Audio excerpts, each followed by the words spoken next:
Kate stepped into the apartment just after noon, closing the door behind her with a quiet click that seemed too soft, too normal for a day when the world had come undone. The stillness inside felt unfamiliar.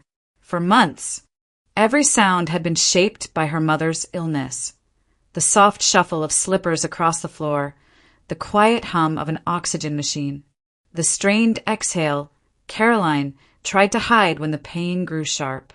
Now, after her passing at Peace Health Sacred Heart in Eugene, there was only silence, a silence that felt wrong, a silence that made Kate stop in the entryway and hold her breath, as if waiting for her mother to call out one last time. She set the hospital bag on the kitchen counter and stood there for a moment, staring at it as though it might disappear if she looked away. Grief came in slow waves, numbness 1 minute, sharp pain the next. She touched the zipper, hesitated, and finally drew it open. Caroline's things were neatly packed the way the nurses always arrange belongings after a patient passed, folded with care, as if tenderness could soften the truth. Kate pulled out the soft blue robe first, the one her mother wore during the early mornings when she read by the window. The fabric carried a faint scent of lavender detergent and Caroline's perfume, something gentle and warm. Kate pressed it against her face, breathing it in until her throat tightened. She folded it over her arm, ready to place it in the closet, when her fingers brushed against something stiff inside the pocket. At first she thought it was a tissue or a tag, but when she reached in, her hand closed around a small, folded piece of paper. She frowned, smoothing it open along the counter. The handwriting was immediately, unmistakably her mother's, slanted, graceful cursive she'd recognize anywhere. The sight of those familiar letters made her chest constrict. For a moment she didn't move, afraid that reading it would undo her completely. Finally, she gathered herself and read the short message. 3 months after my passing at 2 p.m., Rest Haven Memorial Park, Section 15, Row 7. Someone will meet you. Kate stared at the words, her pulse quickening. A meeting? Arranged before Caroline died? Her mind raced, trying to make sense of something that felt impossible. Her mother had always been open with her, about school, about life, about her job at the library. They shared everything. Or at least Kate had believed they did. But this message, precise and secretive, didn't fit the woman she knew. A disturbing thought crept in, echoing the confusion that tightened her chest. Who could she have meant? And why keep this hidden from me? She folded the note again, more carefully this time, and pressed it between her palms. For a fleeting moment, fear cut through her grief. The idea that this could be a prank, some cruel joke slipped into her mother's robe after her death, made her stomach twist. But the handwriting shattered that doubt. It was Caroline's. There was no mistaking the loops of the letters, the way she dotted her I's, the tiny upward curve at the end of her signature strokes. Kate knew it better than her own. She walked slowly to her bedroom, the note clutched tight between her fingers, sliding a hand beneath her mattress. She tucked the folded paper into the same space where she kept things too precious or painful to throw away. But once it was hidden, she hesitated. A minute passed, then another. Finally she pulled it out again, unfolding it with shaking hands. She reread the instruction, the date, the place, trying to find some other meaning that wasn't there. 3 months. 2 in the afternoon. A specific section. A specific row. And someone waiting. She folded it once more, slower this time, and slid it back under the mattress. Then she sat on the edge of her bed, staring at the wall as evening light crawled across her room. Grief pressed heavily against her ribs, but beneath it, something else stirred, an ache of confusion, a flicker of fear, and the quiet, unsettling sense that her mother had kept a secret meant only for her. And Kate had no idea whether she was ready for what waited on the other side of that note. Kate moved through the following days as if drifting inside a gray, muffled tunnel. Time didn't feel real. Hours blurred into one another. marked only by the mechanical routines she forced herself to follow. She woke up, showered, dressed, and walked to Maggie Lawson's cafe, where she worked the afternoon shift. She smiled when customers spoke to her, took orders, cleaned tables, and pretended she wasn't hollow inside. Maggie didn't pry. She simply placed a warm cup of chamomile tea at Kate's station each day, squeezing her shoulder gently before returning to the counter. When Kate wasn't at the cafe, she was sorting through Caroline's belongings at home, trying to make sense of what stayed, what went to donation, and what she wasn't emotionally ready to touch. The apartment felt too quiet, too clean, too organized, like a stage set where the lead actress had left before her final scene. Caroline's books, nearly all classics, were stacked in neat rows on the shelf. Her favorite mug still sat in the dish rack. Everything carried traces of her, but nothing answered the questions growing inside Kate. She tried focusing on her upcoming high school graduation, but even that felt distant. She attended the mandatory meetings, filled out final forms, and rehearsed her speech for English class the way she was supposed to, but she didn't feel any of it. Her mind kept drifting back to the note under her mattress, the one with the instructions that refused to fade from her thoughts. 3 months. Rest Haven Memorial Park. Section 15. Row 7. Who was waiting for her there?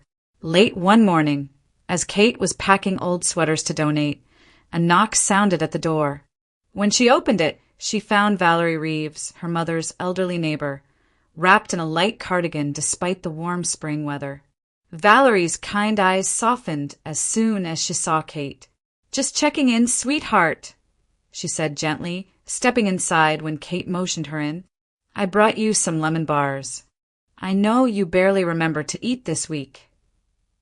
Kate managed a thin smile. "Thank you, Valerie. I'm managing."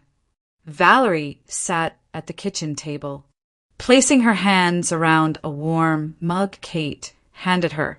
"You know, I keep thinking about your mother," she said quietly, "especially these last months."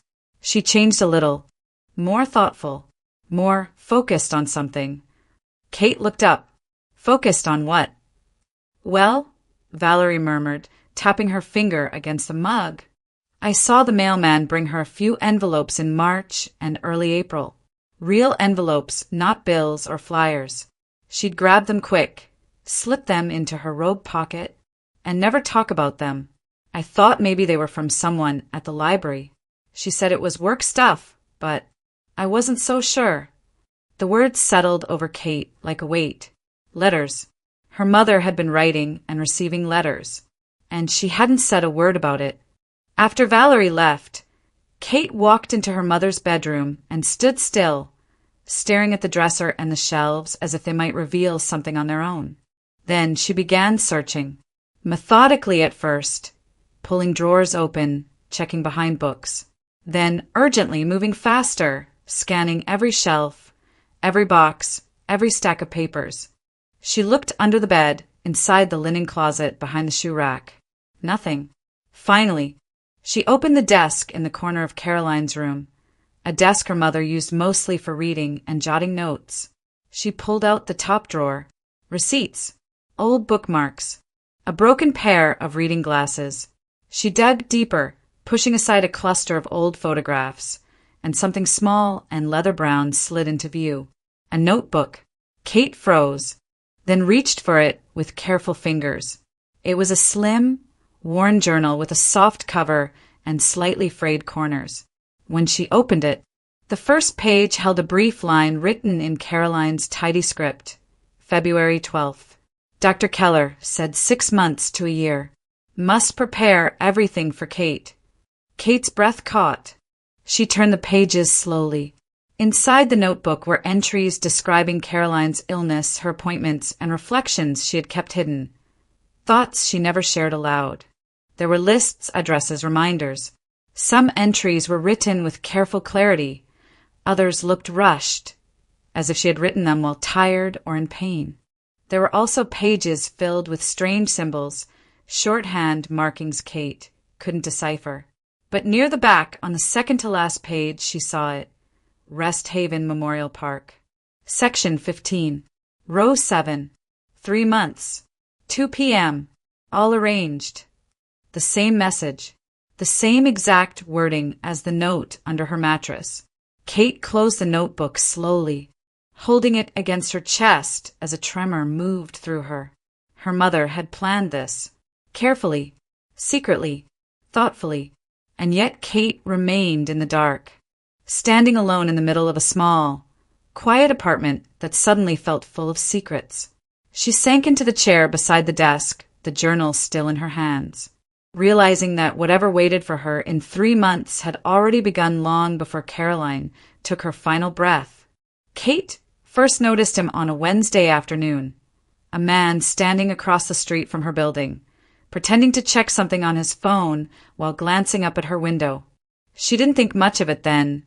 People lingered on sidewalks all the time. But the next morning, when she walked to the bus stop, she saw him again. Same jacket, same posture, same way of turning slightly as if he were looking past her rather than at her. She told herself it was coincidence. That grief was making her jumpy. That nobody in Eugene had any reason to watch her. A 17-year-old girl who spent most of her days working and organizing her mother's things. Still, the unease stayed with her, clinging to the back of her mind like a shadow she couldn't shake. 2 days later, she saw him a third time. This time he was standing by the corner market as she walked home from Maggie's cafe. She slowed without realizing it, her heartbeat beginning to thud in her ears. The man was older than she'd first thought, mid-40s maybe, with a graying beard and a baseball cap pulled low over his eyes. He wasn't threatening, just present, too present. And then she realized he was watching her reflection in the store's window. Kate stopped walking. Her breath caught in her throat. Enough. She stepped toward him, her palms damp, but trying to sound steady. "Can I help you?" The man jerked his head up, startled, as if he hadn't expected her to notice him at all. For a moment, he opened his mouth like he meant to say something. Then he shook his head, muttered something she couldn't hear, and walked away quickly, disappearing down the next block without looking back. Kate stood there for a long moment, her pulse racing, the unease twisting deeper into her spine. She didn't know who he was or what he wanted, but the feeling that he had been looking for something, or someone, stayed with her long after he vanished. The following days were quieter. She didn't see him outside the building again, didn't see him at the bus stop or outside the cafe, but the calm didn't bring relief. Instead, it felt like the air before a storm, too still, too expectant.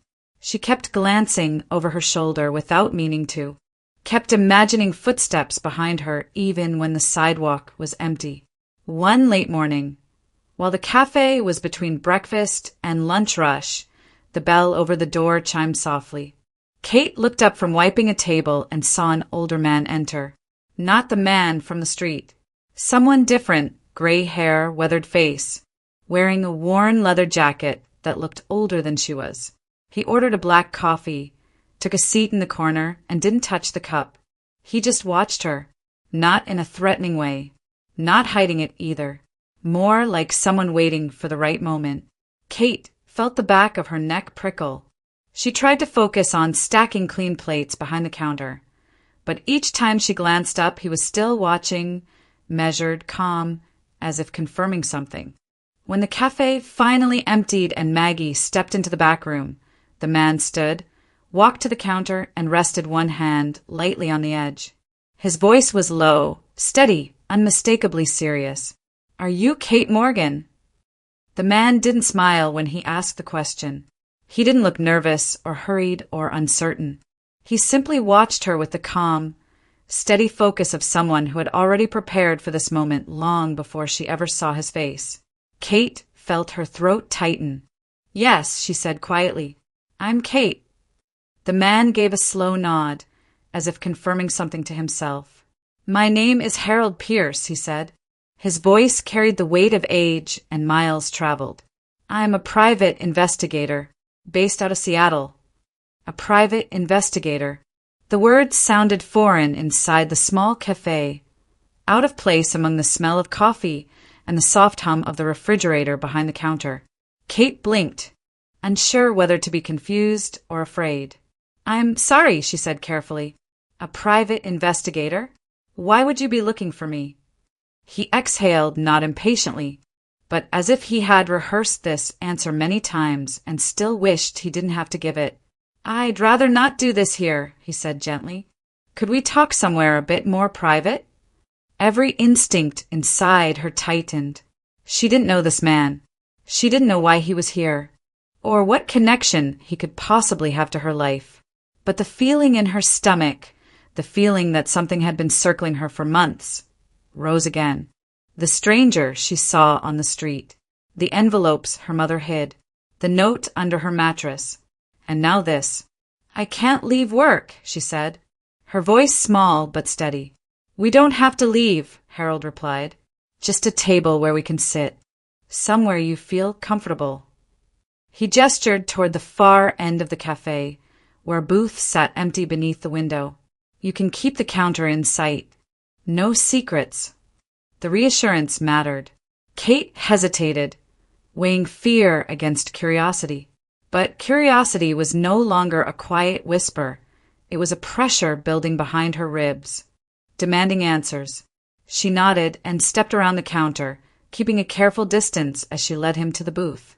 When they sat, Harold reached into his jacket slowly, deliberately, allowing her to see his movements.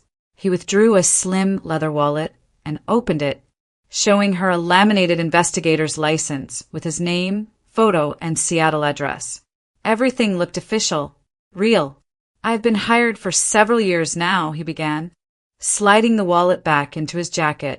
"My client asked me to find someone connected to the Morgan family, specifically your mother, Caroline Morgan, and her daughter." Kate's breath caught. Her fingers curled tightly around the edge of the table. "My mother," she whispered. Harold nodded. "I didn't know her personally, but I've been tracking her movements, addresses, employers, medical facilities for quite some time. She moved often, especially the past decade. Each time I came close, she'd shift jobs or apartments, sometimes with no forwarding information. She made a point of staying hard to locate." Kate frowned, shaking her head. "But why?" "My mom didn't have enemies. We lived quietly. She worked at a library. She didn't run from people." Harold studied her expression, choosing his next words carefully.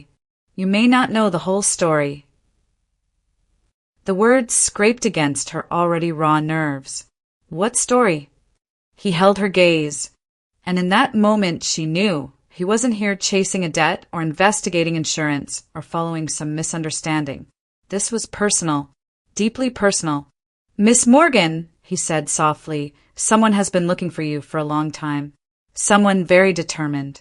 And your mother took great care to make sure you only learned the truth when she believed you were ready." Kate's heart thudded so loudly she wondered if he could hear it. "What truth?" she whispered. Harold didn't answer the question, not directly. Instead, he folded his hands on the table, his voice steady and solemn. "There is a part of your family history," he said, "that you've never been told, and it's time you learned it." The room felt suddenly smaller, quieter, as if the whole world had leaned in to listen. Harold's final words settled over her, heavy and undeniable. "A major truth about who you are and where you come from is waiting for you, Kate." The days that followed seemed to stretch endlessly, each one moving at a pace so slow it felt suspended in air. Kate went through them because she had to, because life, indifferent to grief, continued without waiting for her. But inside, nothing felt real. Everything was muted, as though she were watching her own life from the other side of a fogged-over window. Her graduation ceremony arrived in early June, held in the gymnasium of South Eugene High School. She walked across the stage, accepted her diploma, and heard her name called with honors, one of the highest in her class. People clapped. Maggie cried. Her English teacher squeezed her arm, proudly as she passed by. But none of it reached her. The applause washed over her like a distant sound from underwater. She smiled only because she knew she should. Inside, the same heavy ache pulsed steadily, untouched by celebration. After the ceremony, she returned home, pulled off her gown, and sat on her bed with Caroline's notebook open in her lap. She read the entries again and again, tracing every line of her mother's handwriting with her eyes until the words blurred. She flipped to the pages filled with symbols, small marks, circles, short streaks that looked like shorthand only her mother understood. She tried to decipher them, whispering her guesses aloud, but nothing made sense. They could have been names, dates, reminders, warnings. Or they could have been something far simpler. Caroline had always taken notes in her own quiet language, but the last 2 pages, those were unmistakable. Rest Haven Memorial Park. Section 15. Row 7. 3 months. 2 p.m. Every time Kate looked at the words, she felt the same tightening beneath her ribs. Not fear exactly, not grief alone. Something sharper. Something that told her she was standing at the edge of a truth her mother had kept just out of reach. June bled into early July. The sky grew warmer. Birds nested outside her window. Customers at the cafe talked about road trips and barbecues and weekend plans. But Kate felt none of that summer ease. In her mind, everything moved toward a single point on the calendar, July 15th. Sometimes she found herself staring at the date circled on her wall calendar, as if it might shift or reveal some new meaning. Other times, she caught herself touching the mattress where she kept the note, checking just to make sure it was still there. Once, she even pulled it out at 1 a.m, reading the instructions again by the soft glow of the lamp beside her bed. Each time her pulse quickened. Each time, she whispered the question that haunted her. Who will be waiting for me? The city around her seemed to sense her unrest. Or maybe it was simply her noticing everything more acutely. The hum of bicycles on the street, the distant rumble of traffic heading toward I-5, the familiar scent of roasted beans in the cafe blending with Oregon's gentle summer rain. Life felt too normal, too unchanged, while she carried a secret that seemed to vibrate beneath her skin. She tried to distract herself with work. She cleaned tables, stocked pastries, took orders with automatic politeness. But when moments grew quiet, her mind drifted back to the notebook, the note, and Harold Pierce's solemn words. There is a part of your family history you've never been told. The days crawled forward all the same, and as July 15th drew closer, Kate felt the air around her shift, like something steady was rising beneath the surface, preparing to break open the life she thought she knew. Kate arrived at Rest Haven Memorial Park a full 10 minutes early, then sat in the shade of an old maple tree until her watch finally blinked to 1:59 p.m. Her palms were damp despite the cool July breeze drifting across the cemetery grounds. The stitched leather of Caroline's notebook pressed lightly against her side from inside her bag, like a heartbeat she couldn't ignore. When the second hand moved to 2 p.m., she stood, wiped her hands against her jeans, and walked toward Section 15, Row 7, each step heavier than the last. The grass was neatly trimmed, sunlight cutting long. Soft lines across the rows of headstones. She counted carefully. 14, 15, Row 7. Someone was already there. An older man stood beside the marked plot, hands clasped in front of him, posture formal and still. He wore a light gray jacket despite the warm air, and the wind tugged lightly at his thinning hair. When he heard her steps in the grass, he turned. His eyes softened instantly, recognition, relief, and something like sorrow flickering all at once. "Kate Morgan," he asked gently. She swallowed, nodded. He stepped closer with a kind of reverent caution, as though approaching someone fragile. "My name is Daniel Morgan," he said. "I'm related to your mother, a cousin of hers. We grew up together." Kate stared at him, stunned. Her mother had never mentioned any cousins, never mentioned extended family at all. For a moment, Kate couldn't find her voice. Daniel seemed to understand. "I know this is unexpected," he continued softly. "Your mother, she kept many parts of her past separate from her life here. She didn't want to burden you with things she thought would cause confusion or pain." Kate's breath trembled. "You wrote to her," she whispered. "Valerie, our neighbor, said she saw letters arriving." Daniel's shoulders lifted with a quiet, weary nod. "Yes, I sent many, and she wrote back. Not often, only when she felt strong enough. She let me know about her diagnosis, her timeline, and she sent instructions, very specific instructions about you." Kate's pulse thudded painfully in her ears. "Instructions." Daniel reached into the inside pocket of his jacket, removing a cream-colored envelope sealed neatly at the back. He held it out with both hands, as if passing her something sacred. "This," he said, "is from your mother. She asked me to give it to you only today. Only here." Kate's fingers shook as she accepted the envelope. Her mother's handwriting, delicate and unmistakable, stretched across the front, for Kate, "Only when the time is right." She clamped her lips together to steady her breathing. "Why all of this secrecy?" she managed. Daniel exhaled slowly, a breath laden with years of waiting.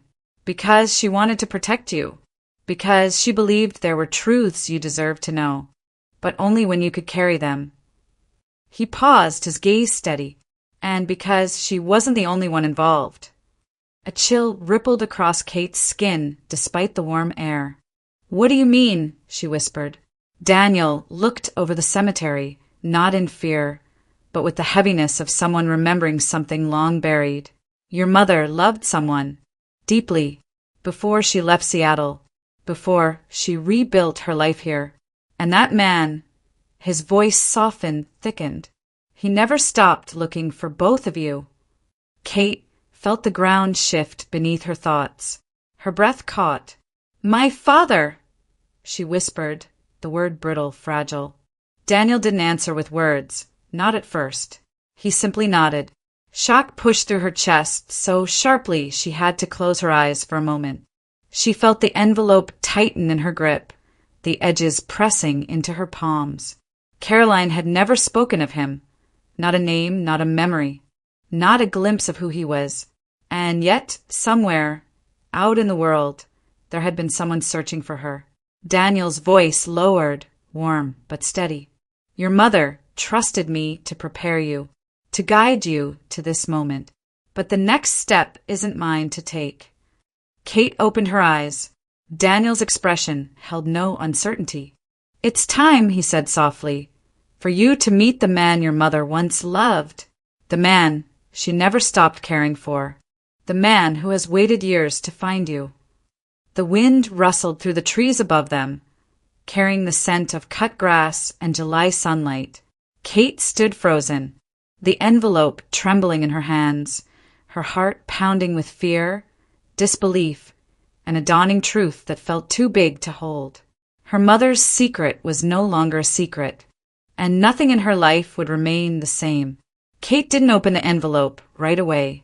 She carried it home from the cemetery as if it were something fragile, something alive, something that might break if she breathed too hard. By the time she reached the apartment, her hands were cold despite the warm July air. She locked the door behind her, crossed to her bedroom, and sat on the edge of the bed where she had once hidden the first note. For a long moment, she simply stared at the envelope, tracing the delicate curves of her mother's handwriting with her thumb. Then, with a breath she didn't realize she was holding, she slid her finger under the seal and opened it. Her hands trembled from the first moment. Inside was a small stack of items, neatly arranged: a folded bank statement from Heritage Pacific Credit Union, a business card, ivory cardstock embossed lettering, 2 photographs, their edges soft with age, and beneath them all, a letter in Caroline's handwriting, several pages long. Kate lifted the photographs first. The top one showed her mother, young, smiling, radiant in a way Kate had never seen except in old candid pictures. And beside her stood a man, tall, dark-haired, dressed in a charcoal coat that gave him a kind of quiet elegance. His arm rested gently around Caroline's shoulders. They stood in front of a theater marquee, the lights glowing softly behind them. Kate's breath caught. On the back of the photo were 2 words, written in her mother's hand, Raymond Adler. The name felt unfamiliar, yet powerful, as if spoken from a life she'd never been allowed to touch. Beneath it, in smaller letters, Seattle Repertory Theater. Kate turned the second photograph over with unsteady fingers. This one was older, faded, the colors soft and warm. Caroline sat in a sunlit living room with a baby wrapped in a pale blanket tucked into her arms. Her smile was gentle, tender, overflowing with a love that seemed to reach across time. Beside her, the same man from the first photo sat close, leaning in, his hand resting on Caroline's knee. Pride and awe in his eyes as he looked at the infant. As he looked at her, Kate touched the photo as if it might dissolve. A whisper slipped from her lips without thinking, without breath, without anything but instinct. Dad, the word felt foreign, heavy, true. She closed her eyes, pressing the photo to her chest, the edges trembling in her grip. Her father, the man she had asked about for years, only to hear gentle deflections. The man who had existed in silence, in shadows her mother never illuminated. And now he had a name, a face, a place in the world. She placed the photos on her lap and unfolded the bank statement next. Her mother had maintained an account she never spoke of, modest but carefully tended, a detail that meant more now, tied to whatever plan Caroline had been preparing. Then she picked up the business card, thick, elegant, with a deep navy ink. Raymond Adler, Artistic Director, Seattle Repertory Theater. Kate stared at the embossed letters, her lungs tightening with the realization that he wasn't just a face in an old photograph. He was someone important, someone real and visible in a world far bigger than the quiet life she had known. Someone who had, according to Daniel, never stopped looking for her. Her hands shook as she finally unfolded Caroline's letter. "My dearest Kate," the words blurred before her eyes, and she blinked hard to steady herself. "If you are reading this, it means the moment has come, the moment I feared and yet hoped for, every day since I left Seattle. There are truths I could not share with you while I was alive, not because I didn't trust you, but because I needed you to grow without the weight of my past pressing down on your shoulders. Raymond Adler is your father. He loved you from the beginning. He loved me, but life separated us in ways I could not repair at the time. I left to protect you, to give you a quiet life, one without the chaos and demands that surrounded him then.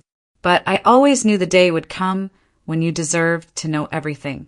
And now that day has arrived." Kate pressed a hand to her mouth, tears spilling quietly. Caroline's handwriting wavered toward the end, the lines unsteady from illness or emotion.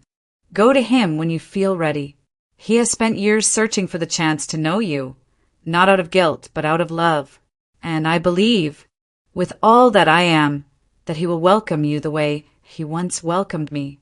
Give him the opportunity to know the wonderful young woman you've become." Kate lowered the letter slowly. The room around her felt different now, warmer, heavier, alive with a truth that had been waiting in the shadows of her life. Her mother had not abandoned her father out of anger. She had not hidden him to punish him. She had done it out of fear, out of love, out of belief that one day Kate would walk toward him on her own. Kate wiped her cheeks, her heart trembling with a new mixture of grief, shock, fear, and something quietly hopeful. Her father had a name, a face, and somewhere in Seattle he was waiting, just as her mother had always known he would. Kate barely slept the night before she left.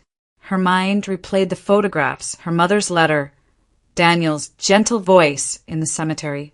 By sunrise, She was sitting upright in bed, suitcase packed, the business card from Caroline's envelope resting on top as if to steady her resolve. She bought the earliest ticket to Seattle and boarded the northbound bus with her heart beating too fast, each mile carrying her closer to a life she had never been allowed to imagine. The ride felt unreal.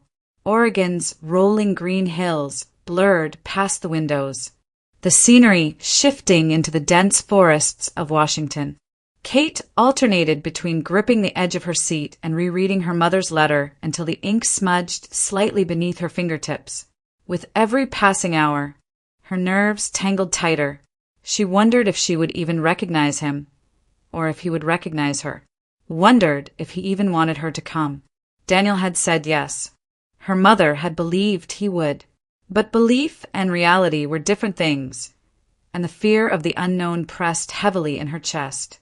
By the time the bus pulled into Seattle, the sky had shifted to a soft gray, typical Pacific Northwest weather. Kate stepped onto the pavement, her legs unsteady, her suitcase lighter than the weight she carried inside. She followed directions from her phone to a quiet street in Capitol Hill, lined with old brick buildings and trees that shaded the sidewalks. Her breath caught when she reached the address printed on the business card. A dark wood door, a brass number plate polished to a shine, a small planter of blooming hydrangeas beside the entryway. She lifted her hand to knock, hesitated, then finally tapped twice. The door opened almost immediately. Raymond stood in the doorway. He was older now, his hair mostly silver, his face lined with years, but his eyes were the same as in the photograph. Warm, deep, searching. For a moment, neither of them spoke. He simply stared at her with a stillness that made her chest tighten. "Kate," he whispered, his voice cracking with emotion. He didn't bother to hide. "You're here." She nodded, unable to form any words at all. He stepped aside gently. "Please come in." His apartment opened into a warm, sunlit space with shelves of old books, framed production posters, and soft music playing from a record player in the corner. But Kate barely saw any of it, her attention fixed on Raymond as he watched her with a mixture of awe and sorrow. "I've imagined this moment for years," he said softly, "and yet now that you're here, I don't know where to begin." Kate swallowed hard. "I didn't know anything," she said quietly. "She never told me." He nodded, pain flickering across his face. "I know. I understood why she left. I didn't agree with it, but I understood. I was young, overwhelmed, and she was afraid the chaos around me would swallow you both." He closed his eyes for a moment. "And she wasn't wrong." He motioned gently toward the hallway. "There's something I want to show you." She followed him to a room near the end of the hall. Raymond paused at the door, almost bracing himself, then opened it slowly. Inside was a small bedroom filled with childhood things, soft blankets, a tiny bookshelf with worn paperbacks, a framed photo of the Seattle skyline from decades earlier. Everything was untouched, preserved. A room waiting for a child who never arrived. "I kept it," he said quietly, stepping into the doorway. "Your mother asked me to. She said it was important, that one day you might need a place that belonged to you here." He looked at her, eyes wet. "I never changed anything." Kate stepped inside, her breath shaking. She touched the faded comforter, her fingers skimming over the small wooden toys placed neatly on a shelf. Her throat tightened painfully. "She loved you," he whispered behind her. "She never stopped. Not for a day." Kate turned slowly. Raymond's expression held a lifetime of regret. "I made mistakes," he said. "Terrible ones. I let my work consume me. I didn't fight hard enough when she left. And I have lived with that regret for more years than I care to admit." His voice trembled. "But I never stopped searching for you. Never stopped hoping." The weight of his words pressed against her chest until tears blurred her vision.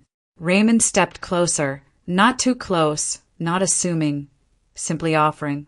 "If you're willing," he said softly, "I'd like to know you. Truly know you. And I'd like you to know me, not as the man I failed to be then, but as the man I have tried to become. Kate exhaled shakily, a breath that felt like the beginning of something unfamiliar and fragile. She didn't step away. She didn't say no. And in the quiet of that small room, filled with memories kept alive for her, she felt, for the first time, a flicker of something she hadn't felt since her mother's passing. Belonging. The next days unfolded slowly, gently, as though the city itself understood that Kate needed time to breathe. Seattle's summer light drifted through Raymond's apartment in soft gold tones, settling across the shelves of old scripts and framed production posters, warming the quiet spaces where father and daughter sat learning each other piece by piece. They started their mornings on the rooftop terrace, a place Raymond described as his refuge, especially in the years when work consumed him and loneliness grew like ivy through the cracks. From up there, the city spread beneath them, winding streets, the faint shimmer of Elliott Bay, and the distant hum of ferries gliding back and forth. Kate had never seen a view like it. Each morning, she stepped onto the terrace and felt the world widen just a little. Raymond always brought 2 mugs of tea with him, even on the first morning before he knew what she drank. "Your mother preferred chamomile," he said, placing the cup gently in front of her. "Thought I'd start there." She hadn't realized how much that small gesture would mean until she tasted it and felt tears prick her eyes. Their conversations began cautiously. He talked about his career, how he grew from a hopeful actor to a respected stage director, how he spent years in rehearsal rooms, lit by dusty spotlights, how his success came at the cost of personal life he didn't realize he was sacrificing until it was too late. He told her about the plays he loved, the ones that still haunted him, the nights when applause echoed through the Seattle Repertory Theater, but didn't drown the feeling that something essential was missing. Kate asked questions she'd never been able to voice.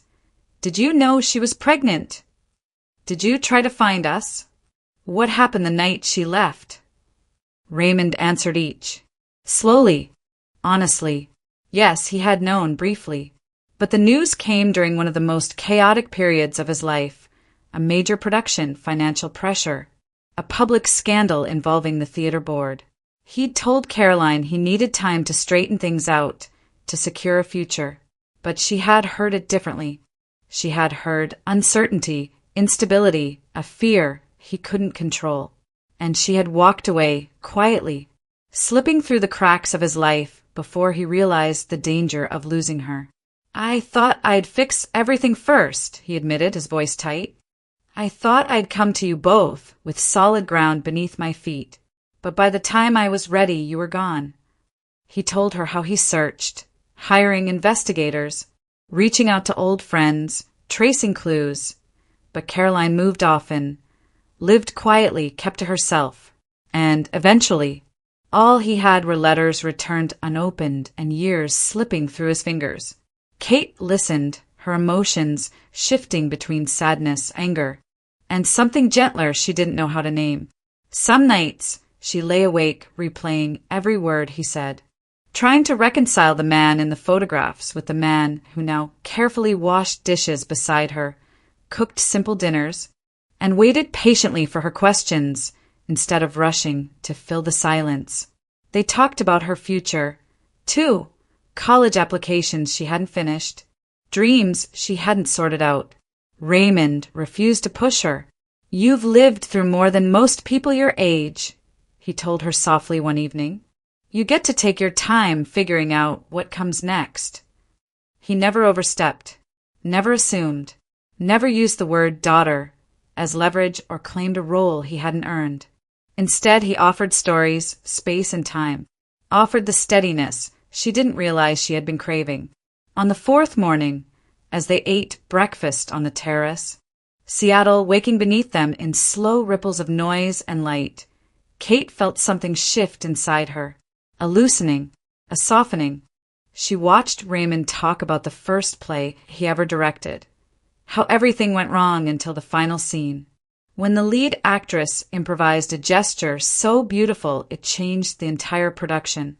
He laughed at the memory, rubbing the back of his neck, the sound warm and unguarded. And she understood something her mother had written, something she hadn't understood until now. He was a good man. Flawed, yes. Human, but good. For the first time since Caroline's passing, the grief in Kate's chest eased enough for her to take a full breath. The ache was still there, heavy and familiar, but alongside it, a thin thread of healing began to weave quietly through the spaces her mother had left behind. On that terrace, with the city spreading wide and the wind lifting the edges of her hair, Kate felt a small but certain truth settle inside her. Her mother had been right. Raymond Adler was worth knowing, and maybe, just maybe, her future wasn't as uncertain as she once feared. 3 years later, the air at Rest Haven Memorial Park felt softer than Kate remembered. The July light filtered gently through the trees, casting shifting patterns across the grass as she walked between the rows of headstones. She carried a small bouquet of lilies, Caroline's favorite, and felt the familiar mixture of warmth and ache settle inside her chest. The ache never disappeared entirely, but over the years it had softened, reshaped itself into something quieter and deeper. Raymond walked beside her, his steps slow and steady. His hair had grown whiter, but his posture was calmer now, anchored by a peace he once believed he would never earn. Daniel followed close behind, hands tucked into the pockets of his jacket, the corner of his mouth lifted in that gentle, knowing smile he wore whenever he visited Caroline's resting place. They reached the plot marked Caroline Morgan. The grass was neatly trimmed. A small stone bench sat nearby, one Raymond had installed a year after Kate moved to Seattle. On its surface, engraved in simple lettering, were the words, "Loved beyond measure." Kate knelt and placed the lilies at the base of the headstone. For a moment, she didn't speak. She simply breathed in the quiet, listening to the rustle of leaves above them. "Hi, Mom," she whispered. Raymond stepped closer, his voice low. "Hello, Caroline." He paused, and Kate heard the slight tremor in his breath. Still there after all these years, though gentler now. I wish I could have told you everything in person. I wish we'd had the courage to fix things sooner." His voice grew steadier. "But thank you for what you left behind, for bringing her into my life." Daniel bowed his head. "You trusted me with something precious, and I'm grateful, Caroline. Truly." Kate smiled faintly, brushing her fingers along the edge of the grass. So much had changed since the day she found the note tucked inside her mother's robe. So much she could never have imagined. After she moved to Seattle, she finished her first year of college, then switched her major twice before settling into theater design, a path that connected her unexpectedly to the world that had shaped Raymond's life. She had assisted on 2 productions, earned praise for her set sketches, and found friendships that rooted her in ways she hadn't expected. On quiet evenings, she still wrote in the journal her mother left behind, continuing the story Caroline could no longer finish. Raymond, for his part, found a balance he had never known. While he continued to work in theater, he no longer let it eclipse every corner of his life. He made time for breakfast on the terrace, for walks around Volunteer Park, for the small routines that wove the two of them into a family that felt both new and long overdue. Their relationship had grown carefully, patiently, in the gentle rhythm Caroline had hoped for, and Daniel remained a constant figure, offering guidance, family stories, and the steady support of someone who always kept his promises.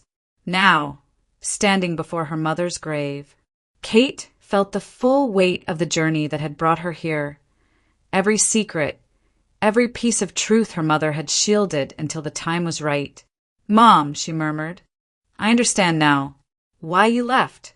Why you waited. Why you kept the past quiet until you knew I'd be ready." She exhaled softly, her voice warm with gratitude. "You were right about him. about everything. The breeze brushed gently through the trees, as if answering her. For a long moment, the three of them stood in quiet, letting the stillness hold them. There were no dramatic words, no heavy confessions left to give.